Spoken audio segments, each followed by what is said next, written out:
البومة يا صديقي، البومة بتتشابه مع الإنسان في صفات كتير، زي حتة البصر والسمع وقدرتها على الارتفاف بمرونة كبيرة. الصفات دي بتخليها أقرب الطيور إلى صورة الحكيم أو المفكر في الثقافة الإنسانية. هي ليها عينين كبيرة زي الإنسان، بتخليها تشوف برؤية ثلاثية الأبعاد، وده أمر نادر بين الطيور. نظرتها بتدي انطباع بوجود مشاعر أو تفكير، وده عن طريق التعبير بالوش زي ما بيعمل الإنسان.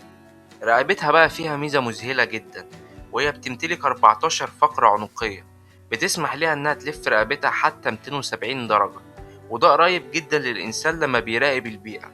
كمان عندها ذكاء ودهاء في قدرتها على التخفي والتعلم من البيئة، وما بتيجي تطير مش بتعمل صوت نهائي، لأن ريشها ناعم ومرن بيقلل من احتكاك الهواء وبيمنع الضوضاء. البومة مش نذير شوم، بالعكس ده حارس صامت للطبيعة، وبتعمل على التوازن البيئي المفيد والملهم.